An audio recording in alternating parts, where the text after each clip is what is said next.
Hello everyone, कैसे हैं आप सब लोग। आई होप कि आप लोग ठीक होंगे। तो आज मैं अपने ब्लॉग में बहुत ही ख़ास चीज़ें शेयर करने वाली हूँ। हम लोग छोटी सी सैर पर गए थे और इसके बाद हम लोग लंच बना रहे थे। तो मैंने लंच के अंदर बनाया था सिंपल सा दाल और चावल, और उसके साथ मैंने चटपटे पोटैटोज़ बनाए थे।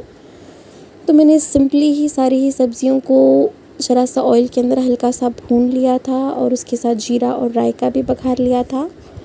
और बॉईल की हुई हल्दी नमक वाली जो तुवेर की दाल होती है, वो मैंने सब्जियों को हल्का सा सौटे करने के बाद उसके अंदर ऐड कर दिया था।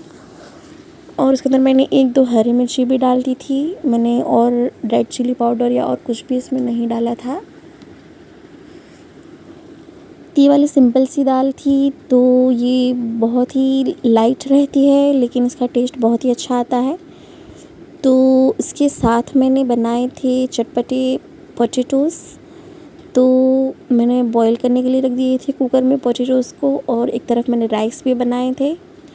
तो दाल और चावल और चटपटे पोटैटोज़, मैं पोटैटोज़ का मसाला रेडी कर रही थी। तो इसमें मैंने लिया था 1 चम्मच आमचूर पाउडर, 1 चम्मच कश्मीरी रेड चिली पाउडर, 1 चम्मच जीरा पाउडर, धनिया जीरा पाउडर, और 1 चुटकी हल्दी पाउडर और टेस्ट के अकॉर्डिंग नमक। और उसके अंदर मैंने पानी डालकर उसे अच्छे से मिक्स कर लिया था। फिर मैंने कढ़ाई के अंदर ऑयल को गर्म किया और उसके बाद मैंने ये जो भी लिक्विड रेडी किया था वो मैंने अंदर ऐड करके उसे अच्छे से भूनना शुरू कर दिया। जब तक कि उसका ऑयल है वो सेपरेट नहीं हो जाता है, तब तक मैंने उसे भूना। और बॉईल किए हुए पोटैटोज़ को कट करके मैंने उसके अंदर डाल दिया और उसे अच्छे से घुमाकर सारा मसाला एकदम अच्छे से उस पर चढ़ जाए, तब तक कि 2 से 5 मिनट के लिए मैंने उसे चलाते हुए भून लिया था। तो ये पोटैटोज़ बहुत ही टेस्टी बनते हैं। आप चाहें तो इसे पापड़ के साथ भी खा सकते हैं, तो ये बहुत ही ज़्यादा अच्छे लगते हैं। आप अगर कहीं जा रहे हो बाहर पिकनिक पर, तो आप ये बना कर लेके जा सकते हो। मैंने लास्ट में इसके ऊपर थोड़ा सा भुना हुआ जीरा पाउडर ऐड किया था। तो ये परफेक्टली बन के रेडी हो गए थे, बिल्कुल खट्टे और तीखे। ये बहुत ही टेस्टी बनते हैं, आप घर पे ज़रूर ट्राई करिएगा। तो ये देखिए दाल चावल बन गए थे, हम लोग लंच करने के लिए बैठ गए थे। उसके बाद दूसरे दिन लंच टाइम पर मैं बना रही थी मटन पुलाव। तो उससे पहले मैंने सोचा कि मेरे पास जो भी गरम मसाला रखा हुआ है तो उसका मैं पाउडर बना लेती हूँ, ताकि मुझे यूज़ करने में आसानी हो जाए।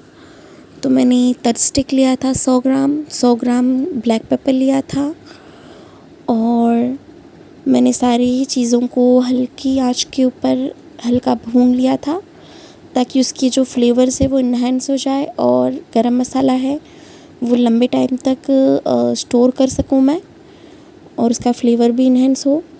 उसके बाद मैंने लौंग और जो स्टार होते हैं वो, और तेजपत्ता, और सारी ही चीज़ें जो गरम मसाले खड़े मसाले होते हैं, आप देख सकते हैं वीडियो में, बड़ी इलायची, छोटी इलायची, जीरा, शाहजीरा, और जायफल, जावित्री, भुना हुआ नॉर्मल वाला जीरा, ब्लैक पेपर, तज, लौंग, ये सारी चीज़ों को मैंने अच्छी सी क्वांटिटी में सिंपली और लेकर मैंने उन चीज़ों को अच्छे से भूनकर अलग अलग रख दिया था पहले। फिर बाद में मैंने उसे मिक्स कर लिया, तो सारे ही मसाले थोड़े से क्रंची हो गए थे।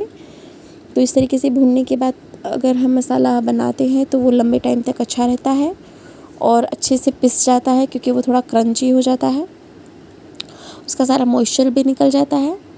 तो इसमें जो खड़े मसाले हैं, जैसे कि जो फूल है वो स्टार, और जो तेज स्टिक है तज स्टिक, वो उन चीज़ों को हमें खल में पहले क्रश कर लेना है।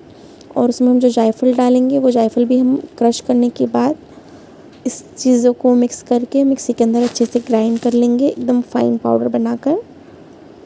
तो ये मसाला है वो सारी ही नॉनवेज आइटम्स में और वेजिटेबल्स में, वेजिटेबल ग्रेवी और सारी चीज़ों में इसका फ्लेवर बहुत ही अच्छा आता है, ख़ास करके बिरयानी और नॉनवेज आइटम्स में। तो आप इसे बनाकर स्टोर कर सकते हैं, और मेरे घर में ज़्यादातर ये चीज़ें बनती है, तो हम इसी तरीके से 6-8 महीने के लिए इसे स्टोर करके रख लेते हैं। कभी कभी तो ये 1 साल तक भी चलता है।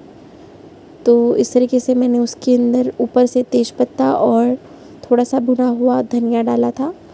तो धनिया लगभग 300 ग्राम था, जिसे मैंने हल्का भून लिया था और इन सारी चीज़ों को मैंने फाइन करके उसे एयरटाइट कंटेनर में रख के स्टोर कर लिया था। तो ये बहुत ही फ्लेवरफुल था और बहुत ही स्ट्रॉन्ग था। इससे सारी चीज़ें बहुत अच्छी बनती है और हमें अच्छे से हज़म हो जाती है और इन चीज़ों के और भी सारे बहुत बेनिफिट्स होते हैं। तो आप ये वाला मसाला ज़रूर बनाइएगा। इसके बाद मैंने मसूर वाला मटन पुलाव बनाया था, जिसके लिए मटन को मैंने नॉर्मल बॉईल कर लिया था जिंजर गार्लिक पेस्ट और ऑनियन डालकर। फिर मैंने तेल के अंदर टमाटर, हरी मिर्ची और थोड़ी सी खड़ी प्याज को सौटे कर लिया। उसके अंदर थोड़ा सा जिंजर गार्लिक पेस्ट डाल दिया। उसके बाद फिर उसके अंदर मटन डाल दिया और उसके अंदर नमक और थोड़ी सी गरम मसाले और चावल को भिगोकर अच्छे से वॉश करके और मसूर को भी मैंने अच्छे से बॉईल कर लिया था पहले। और इन सारी चीज़ों को मैंने एक साथ ही पतीले के अंदर डालकर उसे अच्छे से दम कर लिया था। और ऊपर से मैंने उसके ऊपर गोल्डन फ्राई ऑनियन डाली थी, जिसे हम बिरस्ता भी बोलते हैं।